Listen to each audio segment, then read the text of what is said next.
Question number 1. Sorry, I forgot. Here we go. Lesson on complex fractions. What are the steps again? We want to have one fraction on top and one fraction on the bottom. We're going to multiply times the reciprocal of the denominator. And then we're going to simplify and have our answer. Let's try number 2. Do you see one fraction in the numerator? Do you see one fraction in the denominator? So we're going to write the numerator over again, but the denominator, we're going to change it to multiplying by doing the reciprocal of the denominator. Now we're going to simplify. When they're monomials, we're just going to look and match. So like 3 goes into 6 twice. I look at the top and bottom. How many x's in the numerator? How many x's in the denominator? So if I look carefully, 3 take away 1, I'm left with 2x squared in the numerator. Now look at the y's.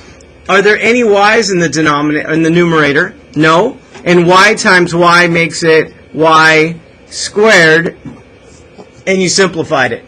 These, when you look at the question, Pedro, is there an 8 in there? 3 goes into 6 twice, and 2 times 8 is? You didn't see the 16 I wrote? Let me make it clearer so you can see it. 16. Good job, Pedro. Do you know these questions look tough, right? They have like a dog barking, right? But isn't that tough? Like it looks like fractions within fractions. Looks like I'm going to avoid it, right? And what I want you to see that they're not that bad. That if you take it one step at a time, they can be simple to simplify. And you don't have to avoid them or be scared of fractions within fractions within fractions. They're okay. Number 3. Step number 1. Do I have one fraction in the numerator and one fraction in the denominator? So step 1 is write the numerator over again. And then what do I do with the denominator? Is I do the reciprocal. So I'll give you a moment. In this example, we have binomials and monomials, meaning we're going to have to factor first before I can start striking things out. So let's look. 18p, we're going to let it go. The monomials we're not going to factor. 8p subtract 2. Is there a way to factor that? So what number goes into both evenly? And I'm left with 4p subtract 1. If I look at 4p subtract 1, and I look at 4p squared, we've now factored what we can. So what strikes out? So 4p subtract 1, they're eliminated. They divide and equal 1. Now, we can look. And so we can go, okay, 2 goes into 18 how many times? 9. Is there a number for 4 and 9? No, that's in lowest terms. How about the p's? What could happen? How many more p's in the denominator? So this p makes the p squared just 1p in the denominator. Now look, what did I not strike out? So what am I left with in the numerator? A 9. Look carefully. What am I left with in the denominator? Is a 4 and a p. It's in lowest terms. And you simplified what's called a complex fraction. So when we say complex fraction, it means there's fractions within fractions. All right, try number 4. I think I've done enough to show you. Now it's your turn. And again, on the video, you can always fast forward to practice the question over again. And I try my best to always have a homework video for you, so you can do your homework with me if you need to.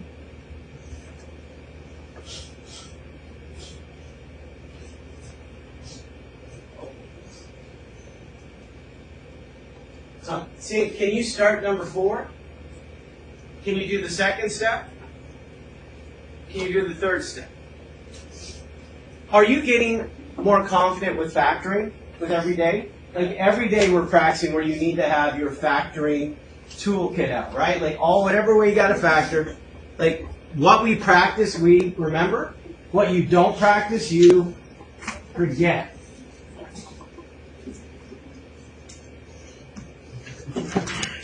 So the numerator is going to stay the same. What am I going to do with the denominator again?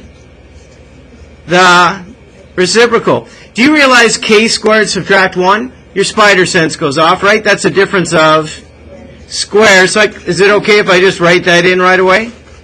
So I did the reciprocal, and k squared subtract 1 is a difference of squares. Anything strikes out here.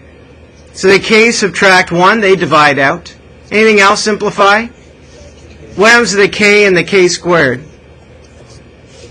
The k makes the k squared just how many k's? So you have 1k in the numerator, and what's left in the denominator? Perfect. All right, try number 5. The best is when you practice first, then I do it, and then you see that you did it correctly. Then we're starting to learn. Number 5. Good morning, Nathan. I just made you famous. Oh, you're on YouTube, my friend. You can say hi. Hi to the world. I'd rather not. Oh, come on. Okay. Here? Yeah. All right. I'm good with you.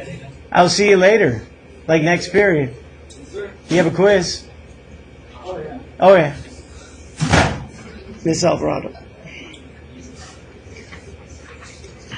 All right, number 5. Do you know Mr. Nathan? He was famous last year for being the donkey in Shrek, the musical. So I made him even more famous now. Over 300 people now know that a famous person came in my room. The donkey from Shrek, the musical. Here we go. We did the first step, okay? The only thing I see factorable that I need to worry about is which part. The first fraction in the numerator. How do you factor that out? Factor out 7. And then do you see anything that strikes out? Now, what else can simplify is the c squared and the c. So the c makes the c squared just 1c. Now, I'm not left with anything. Does that mean there's nothing in the denominator? So what's left in the denominator is 1. Is that necessary, or can you write the answer just as 7c? 7c. I just want to make sure that you remind yourself that when things get eliminated, there's still a number left over, right? That it's not nothing. There is still something there. All right, number 6.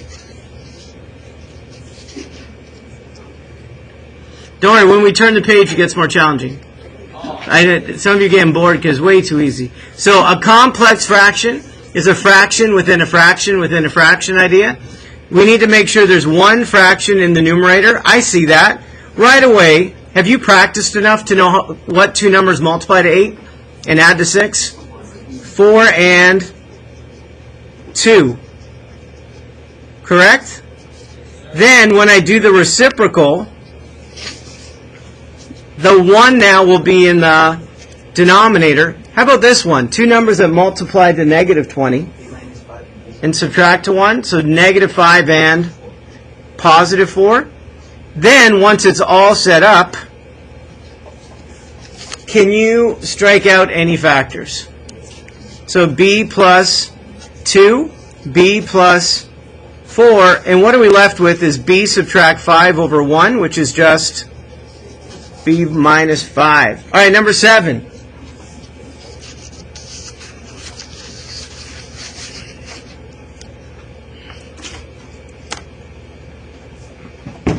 I'm glad it's a simple lesson. I'm glad it's something that when you get a quiz on, it'll be a simple A. So again, a complex fraction. If you have one fraction on top and one on the bottom, it's just like, hey, divide the fractions, right? How do I divide the fractions? Times the reciprocal. Do you have confidence to factor as you're doing each step in your head? Then do it. I am a fan of being able to do things in your head. So as you do steps, factor as you go along, you're getting stronger, right? Mentally. That's a good thing. There are things you have to write out to get correct. But I can see that 15 and 15 are, like the common factor is 15.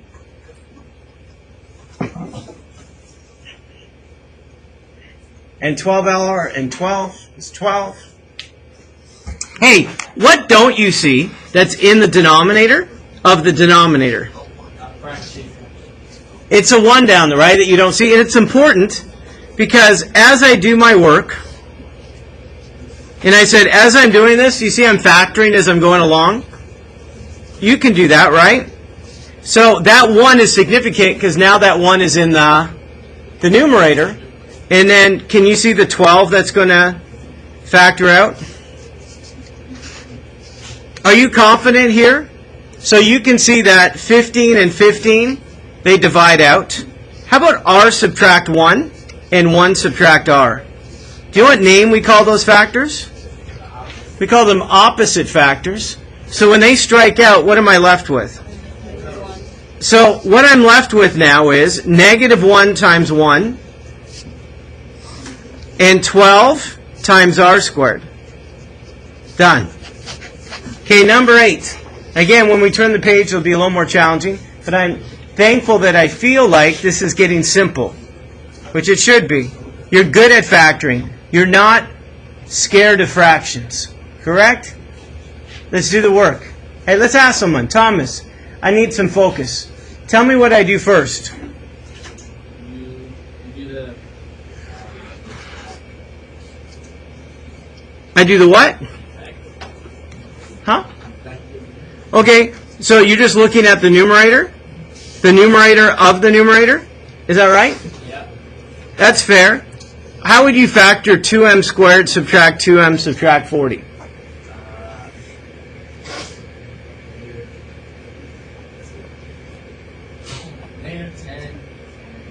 So what I wanted you to see is that there's a number that goes into every number evenly to begin with. And if you avoid that step, you're giving yourself a big headache. Number 1 I look at is there anything they all have in common? First thing, what number do they all have in common? So before you do anything else, what number am I going to write down? 2. And then when you divide out a 2, what are you left with? Yes. Yes? All right, what's left inside the parentheses is now easier, correct? Like that's the right first step. Look at the denominator of the numerator. How would I factor it out?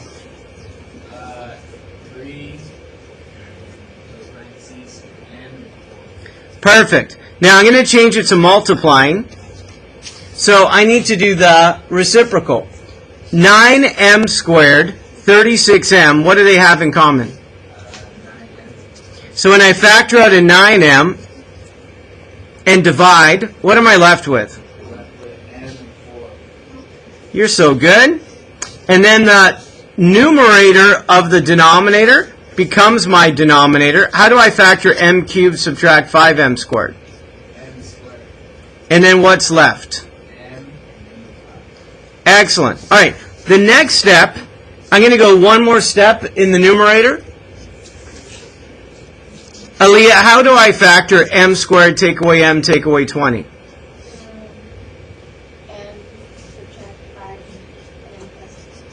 M plus 4? Excellent. We are now ready for the fun part, which is, can you match and strike out?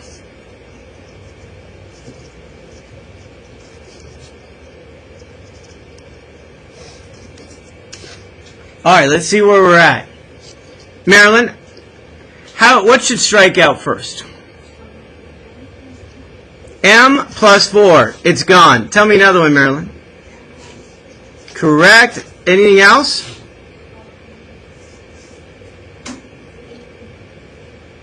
What's that?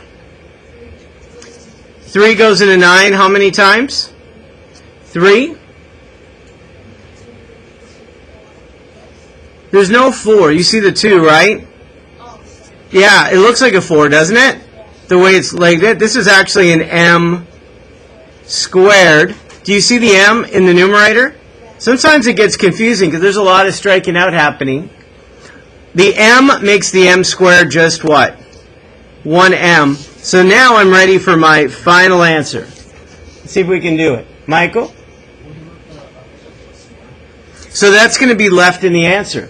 So when you write the answer, prime, right, they can't be simplified. Michael, you help me. What's left here? We have a what number here? A 2? This wasn't striked out. That's 3. So 2 times 3 is Yes? 6. And then we still have what? You told me. M plus 4. So, do you know what mistake someone might make? You didn't make this mistake.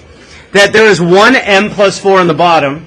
1 does not strike out 2, right? It's not like bowling. Like one pin can only take out one pin. You know? You can't take out 2 of them with 1 on the bottom.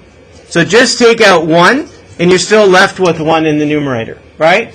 In the denominator, did everything strike out, or are we left with something still there? Do you see it, Michael? M, that's it. That's prime. It cannot be simplified further, and you did it. Awesome. Turn the page. Now the next level of complex fractions.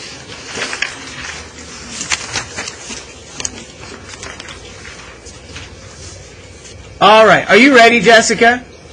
I have a feeling that you are not intimidated by fractions. Is that right? Like you have the courage, right? To do fractions within fractions? Yes, I believe it. So, I want you to look what makes this question different than we did on the first page. Do you see it? So, do you see that we don't have one fraction in the numerator? That we have 2. So the first step in this one is I have to subtract first to make them one fraction. Then when I have a fraction over a fraction, then I can do what I did on the first page. So there's an extra step at the beginning because of the subtracting, and we need to make it one fraction. So what's the rule to subtracting fractions? Denominator has to be the same. So look at the first denominator and the second one, just on top. What's missing that it needs so they can be the same? So I'm going to multiply top and bottom times x. Is that okay? Now look at the second denominator. What's missing so that it can match the other one? So top and bottom times 3. So now I can write the numerator as one fraction. We're not going to simplify it. We're just going to write it as one fraction and then simplify later on. So x times x is x squared. 3 times 3. And then the common denominator is 3x. Now, the denominator of the denominator, like the fraction on the bottom, is already one fraction. So the first step was, if it's not one fraction, I need to write it as one fraction. Then I can do what I did on the first page. So let's see, what would I do next? Daniela, what would I do next?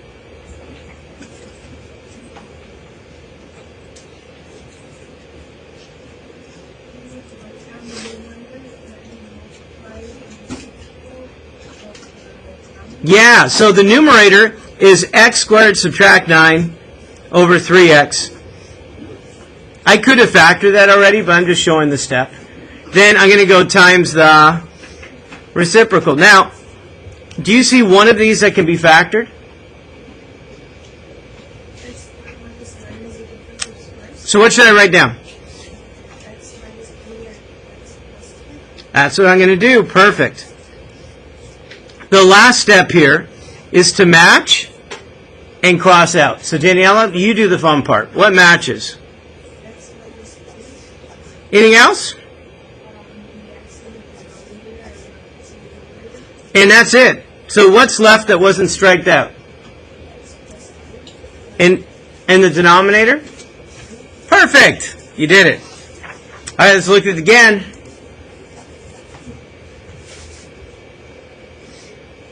All right, number 10. Rosie. Are you ready?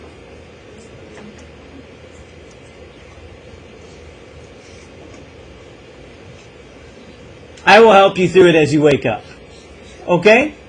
What I look for is the numerator one fraction? I just write it over again. I'm not going to mess with it. But the denominator, what do I need to do with the denominator before I can do the reciprocal? Yeah, in order to subtract, the denominators need to be the same. So what's the first denominator need that the other one has? So top and bottom, order doesn't matter.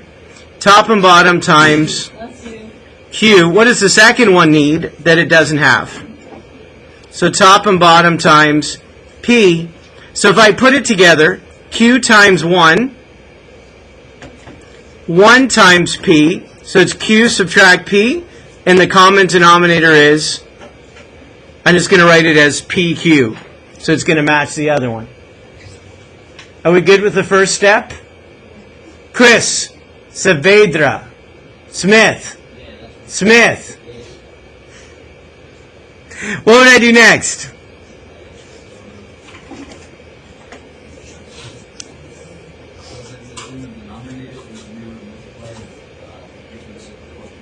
So I'm going to write the numerator the same, but I'm going to go times the reciprocal of the denominator. Is that right? Is there anything matches that would strike out? PQ. What am I left with in the numerator? What am I left with in the numerator? 1. And what's left in the denominator? And that 1 in the numerator is necessary. You have to put it in there. Awesome. Let's look at number 11.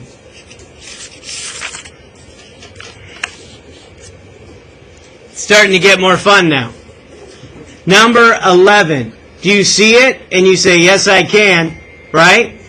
Kaylin's going to say that for me. Correct? All right, you ready? All right. Do you see the numerator's 5 over 4?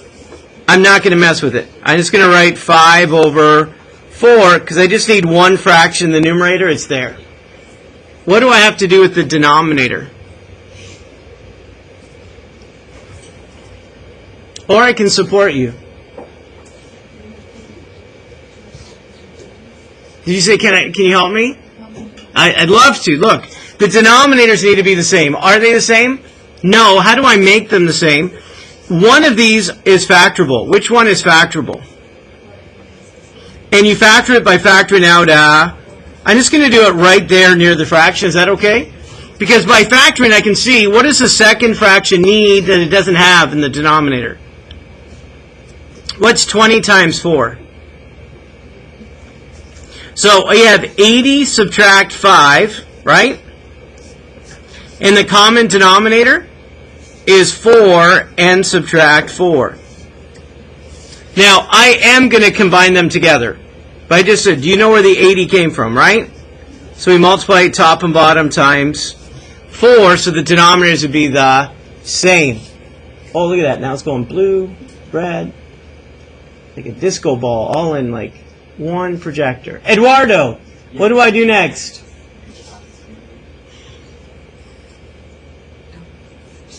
So you write it up, so you keep them in gradients. Yep. And the other one you multiply minus 6. So that 4 and subtract 4. And then I'm just going to do it. 80 take away 5 is... Alright, so now the fun part. Eduardo. What strikes out? 4 and 4.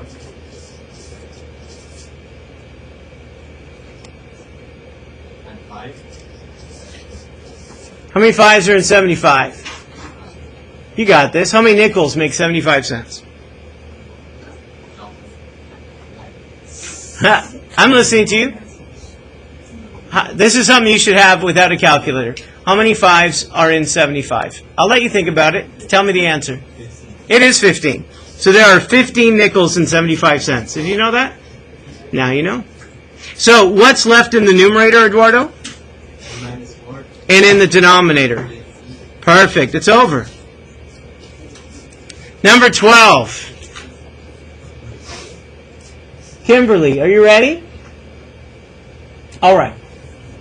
When I want to simplify number 12, it's called a complex fraction because we have fractions within fractions.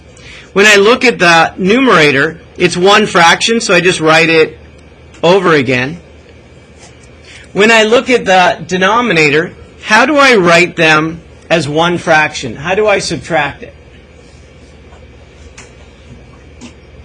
So I want you to think that in order to subtract, the denominators need to be the same. So right now, what's the denominator you don't see? So what can I multiply times? So the bottoms are the same. Right now, the other denominator is w plus 2. What do I multiply times So the first fraction has a w plus 2. So then what I do to the denominator, I need to do to the numerator. So if I put this together, w plus 2 times 1 is just w plus 2. And if I combine like terms, w take away w leaves you just with what number? And the common denominator is w plus 2. Did you see how the w's eliminated? Because you went w take away w? And all you're left with is 2 over w plus 2. Jocelyn, what would I do next? I know you're trying to wake up, which means you're trying to do the right thing. You're not giving in and putting your head down. Like you're yawning, stretching, so that you can like stay awake and have energy. I appreciate it. You would rewrite it so it's w over w plus 2 times w plus 2 over 2. Anything strike out? W plus 2. And what am I left with for my answer? W over 2. You're awesome. 13. The more we practice, the stronger we get. Then when you practice independently, you get even better, and then you pass your quizzes with A's. It's that simple. All right. Miss Evelyn, are you ready? You have courage? Yes, no. If you have courage, it's not. Yeah, I guess so. It's yeah. I got courage. Here we go. What do you see in the numerator that I have to do first? So what does the first denominator need that it doesn't have? So I'm going to multiply top and bottom times b squared. What does the second one need? It needs an a squared, right? So I'm going to multiply top and bottom times a squared. We're going to do the work again. This is the hard work. You're digging the trench right now. The easy work is putting it together and striking out, right? This part is the hard part, right? Common denominators, and then it gets easier and easier. All right, Evelyn, again, the denominator. How do I make them one denominator? So top and bottom times a. So it's a over ab. And the second one? So b over ab. All right, that's a great first step. I'll give you a moment.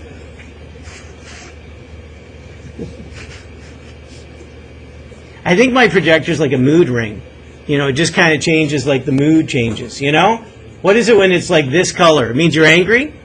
Mad, right? And that's the color. You ever had a mood ring? Right?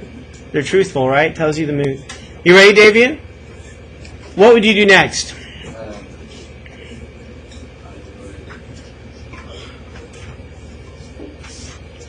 Do you want some help?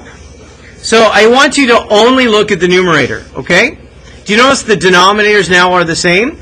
So I can write this as one fraction. So b squared subtract a squared are unlike terms. So they just go beside each other. But it's one denominator, a squared over b squared. Try the second one, Davian. How do I write that as one fraction now? So a plus b, unlike, right? And then the one common denominator is AB. Awesome. Anthony, I like the energy you're bringing. It almost seems like you're doing a little jig there at your desk, right? Like you're ready to go. You're happy, you're here. You did the quiz, right? Passed the quiz? Maybe, perhaps. It's better than no, right? I'll take it. What do I do next? Actually, you go times the reciprocal, right? I know you can do this. Do you see b squared subtract a squared? That's called the difference of squares. How would I write that? B plus a and b. Do you see how I did that? And that's over a squared, b squared. And then you said do the reciprocal. All right, Anthony, you're going to do the fun part. Tell me what strikes out.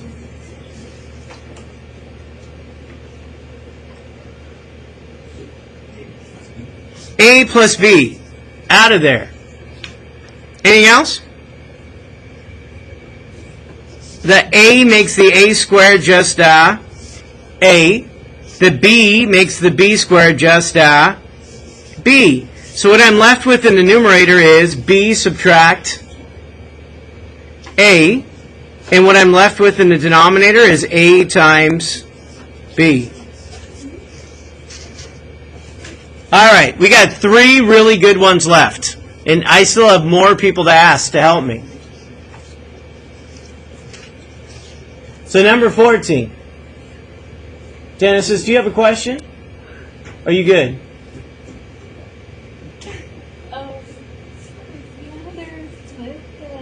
The reciprocal? Oh, you're saying like, do they strike out if they're flipped, or should they be opposite factors? Is that what you're asking? Yeah. Good question. Do you know that when you add, order does not matter? They're exactly the same. But when you're subtracting, order matters. So if they're opposites, that's why you're left with -1. Is that cool? Yeah. All right, Genesis, it sounds like we're ready to talk together. 14. Help me with number 14. Or you can ask for help.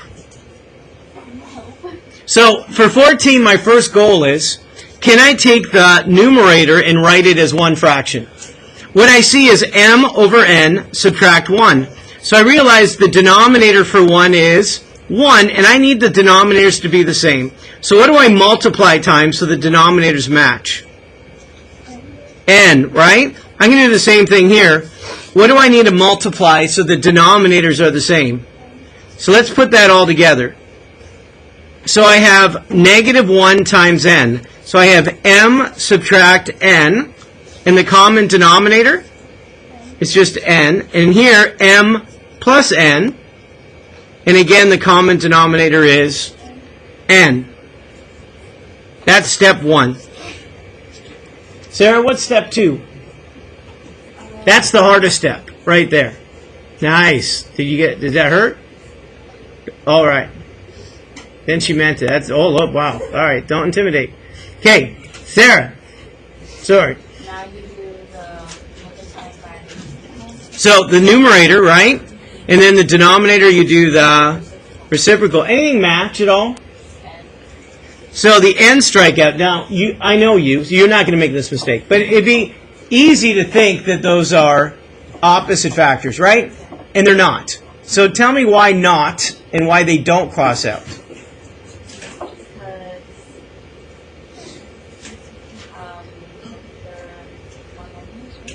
Well, they're binomials, but what's wrong with them where they do not strike out? They are not opposites. So why are they not opposites? I just need you to see it.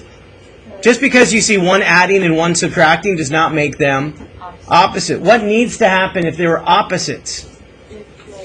One would be positive m, and the other would have to be negative m, right? Then they would be opposites. So in this scenario, you have a negative n and a positive n, but the m's are not opposite. So therefore, they're not. Both have to be opposite for them to be opposite factors. A long way of saying the answer is that. There's no simplifying that, because I think part of you feels like you should be able to go further. I just wanted to see why, right? That's it. That's prime. We got 2 left. Clarissa.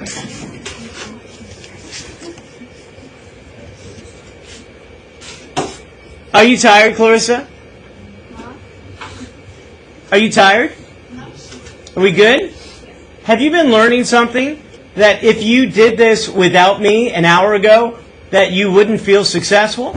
But now when you see fractions within fractions, you know you can simplify this. Is that right? All right, let's start. Show off. 15. What should I do first?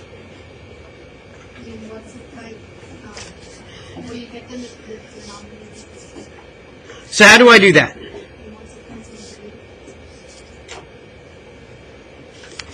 And how about the denominator? What would I multiply times to make the bottoms the same? So the first one times 4 and the second one times v. This is the hardest part of the question. So when I put it together, 1 times v, subtract 1, unlike, but the whole denominator they share is 4v, and then 4 times 1, and 1 times v is 4 plus v, and the common denominator is 4v. Is that right? That's the hard work. Evelyn. Is that a plus sign? I think my eyes were seeing that as a subtract sign. I don't know why. Good eyes. Yes, the sign didn't change. All right, next step. Nicholas. Do the reciprocal. So what should I write down? 4 plus v over 4v. So I should write down v plus 1 over 4v times. 4v over 4 plus v. All right, do you see the difference? Okay, what strikes out? 4v. Does anything else strike out? No. Good. So what am I left with? 4 plus 1 over 4 plus I'm left with v plus 1 over. 4 v plus 1. Sure. And either way is the right answer, right? Both are pretty. One's not prettier than the other. They're both equal. All right, number 16, our last one, together. And then you have time. And I'll let you work on Alex. Yes? Because they're adding. So you can only divide out when it's multiplying. So v plus 1 can only cross out with v plus 1. You can't take half of it and cross out half. So if there was another v plus 1, you could do the strikeout. But when you're adding, you can't eliminate by dividing. They're not inverses of each other. All right, number 16. Let's see. All right. Miss Melissa. First to do the denominator. Yeah. So, by the way, have great courage and I'll help you, right? This is the last question, which usually means that there's a lot more difficulty to it, right? And we'll do it together. How do I make the denominators the same on top? Factor. Does 5a plus 15, does that factor? What factors? 5. And then what are you left with? A plus 3. a plus 3. So, if I want the denominators to be the same, what does the first denominator need that it doesn't have? 5. So I'm just going to multiply top and bottom times 5. All right, next, look at the denominator. How do I make those denominators the same?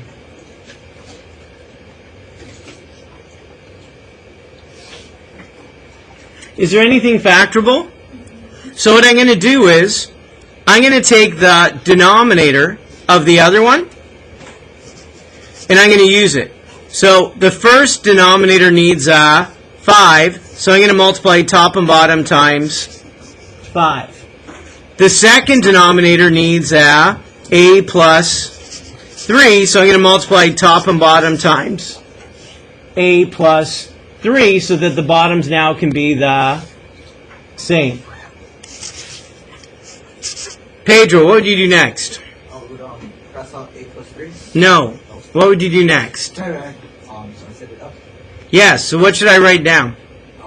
5a squared over a plus 3. So I'm going to write 5a squared plus a squared, so that of course is 6a squared over 5a plus 3 times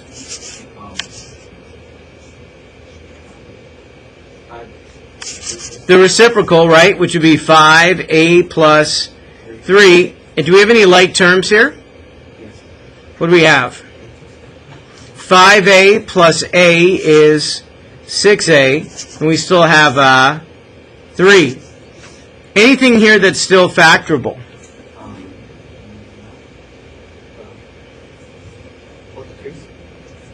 We're not done with factoring. We'll get there to strike out. 6a plus 3, how can I factor that out? And what am I left with? All right, now we're ready. So what matches and strikes out? And? And 3 makes the 6. That's it. So what am I left with in the numerator? What did I not strike out? 2a squared. And then what's left in the denominator? And that's it. I know it's tempting, but the 2a squared and the 2a do not strike out. One is adding, and the other one is not. They don't match. You can't take half of 2a plus 1 and then strike out. They need to go all together as one team. Okay? So, this lesson was on complex fractions. Fractions within fractions. Step 1 was to make the numerator one fraction and the denominator one fraction. Step 2 was to go times the reciprocal of the denominator. Step 3 was to factor, strike out, and have your answer. All right, I'm listening. Where'd you get? Okay, for the second fraction, where'd you get 6a plus b? So, do you see 5a plus a? So in other words, I added 5a and a plus 3. So when you add them together, what do you get? 6 That's where it came from. And you know what? It's way better to know and ask than to be quiet and just nod and I don't get it and whisper a question to your friend, right? So thank you for having the courage to ask. Good way to end. Mr. G Math, right? Over now.